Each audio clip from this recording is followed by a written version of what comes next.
Hey everyone, it is Cinephile Mike, your friendly neighborhood cinephile, and it is day 8 of the Razzies Dozen, also known as day 54 of the 95 Days of Award Season Posts.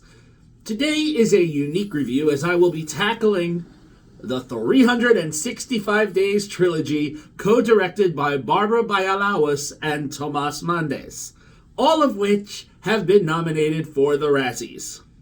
Now, the first film of the trilogy, 365 Days, was released in 2020, and it won the Razzie for Worst Screenplay, and was also nominated for Worst Director, Worst Actor, Worst Actress, and Worst Remake, Ripoff, or Sequel in 2021. I have to talk a little bit about that one in order to kind of run the gamut with the trilogy to understand this year's nominees. So now, a couple of years later, they must have filmed after the pandemic, we get the second and third films in the trilogy, the second being 365 Days, this day, and the third one, the next 365 days. Now, these films have followed suit, coming out a few months apart, and they have both been nominated for Worst Remake, Ripoff, or Sequel together. And these two films have also been nominated at the Razzies for Worst Couple. The couple as in they are a pair. So I figured, let's just include them all here. Also because if anyone watches these films, as you'll see, there's not really much to for one film to carry a whole review by itself. So here we go. Now, if there's anyone who hasn't seen this trilogy, allow me to sum it up. Basically, the first film introduces us to Sicilian mob boss Massimo, a man who becomes enamored of Laura, a Polish businesswoman he sees while vacationing in Sicily.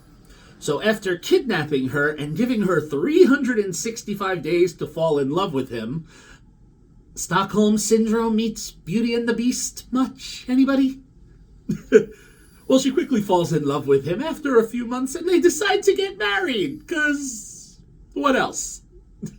Now, this causes a rift as he is no longer with a prominent girl from another family within the Sicilian mafia family, so this causes a rift. And this, along with other decisions, will set up what we're going to see in the next two films. So the second and third, we will follow Massimo and Laura through all of the challenges in their relationship and the other people who come and go, causing a disruption. Now, these films are pretty awful. I know that's a harsh word, but yeah. The nomination for Worst Remake, Ripoff, or Sequel is fitting. Now, while these films are based on a trilogy of novels, the main premise is a ripoff of 50 Shades of Grey. But they kind of up the ante. Now, while the 50 Shades of Grey films are not great, I will admit, I enjoyed them. They're fluffy, they're fun, and we know that that is the fan fiction ripoff from the Twilight Saga. So to have another spin-off where, they kind of can't even put together a cohesive film, it almost makes the 50 Shades of film seem like great cinema when we have these. These three films, the plots are convoluted, the acting is subpar, the writing is weak, and the majority of what they're trying to sell the films on is let's call it for what it is, the softcore pornography. These films are, basically about the sexual exploits of these two characters and what else they engage with in other people. Most of each film is actually dedicated to the sex lives of the characters that are in these films, both the leads and some supporting characters, so it's almost like those bad films people used to watch on Cinemax or Showtime in the late 90s. Though these are much more explicit. If these films had had theatrical releases, much like Blonde, which I reviewed earlier in this series, these films would probably be rated NC-17. They're just rated TV mature.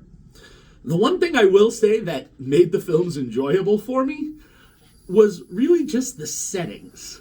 I mean, I'm a fan of Europe, so the cinematographer, whoever shot Poland and Sicily and all the other countries in Europe that this film takes place in, that's great. They're beautiful.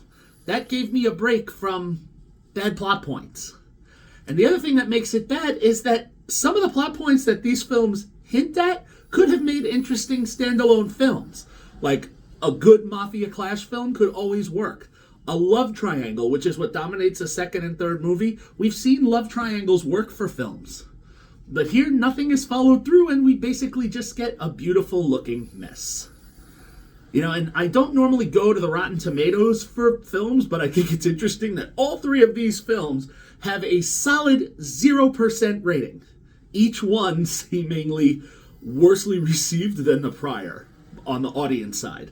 But on the critic side, 0. And for me, I don't give zeros, so I think it's no surprise that I give each film, the second and the third, and the first, 1 out of 5 stars. And, you know, I will say, it earns that 1 for the beautiful settings and well, they could have done something with this, but they didn't. Now, if there is an interest in this trilogy, you can catch the whole 365 Days trilogy streaming on Netflix. I will see everybody tomorrow for day 55 of the 95 Days of Award Season Posts. Until then, this is Cinephile Mike saying, take a break and watch something new.